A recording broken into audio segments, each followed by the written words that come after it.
qu'il est dur, que ces choses-là prennent aussi souvent la qualificatif. Vous allez voir, le rocher prend la qualificatif de son rôle. C'est-à-dire le rocher est dur. Alléluia. Le rocher aussi, c'est quelque chose de stable. Alléluia. C'est-à-dire, si on fait recours à notre Seigneur, on savait que, David savait que si aujourd'hui il regardait vers le Seigneur ne veut pas le tourner le dos. Il est stable. Que son oui soit oui, que ton non soit non. Le non de ce monde peut être tergiversable, mais le oui de Jésus ou de notre Dieu reste stable. Voilà pourquoi lui, il a fait recours à quelque chose de stable qui est le rocher. Alléluia.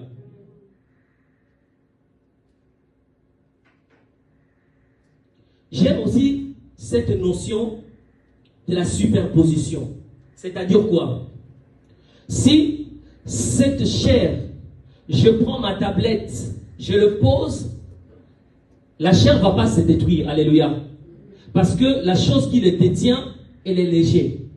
Alors si je parle la loi ou la notion de la superposition, c'est le fait de mettre quelque chose de solide qui peut écraser ou contenir la lourdeur de cette table-là. Par exemple, si je prends cette baffle, je le mets ici, il ne va pas tenir. Alléluia.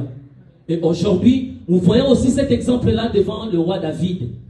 Il savait que quand il regarde le rocher, il est dur. Ça veut dire que les gens qui pouvaient l'atteindre, les ennemis qui venaient, ne pouvaient pas parce qu'ils devaient rencontrer quelqu'un qui est dur, qui est efficace. Alléluia.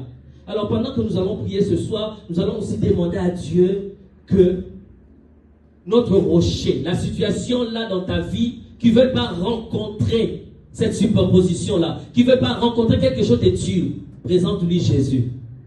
Si c'est la maladie, présente la maladie Jésus qui est ton rocher. La maladie peut être écrasée par le rocher. Alléluia. Le chômage peut être écrasé par les rochers. Les liens familiales peuvent être écrasés par les rochers. Alléluia. Je prends 2 Samuel,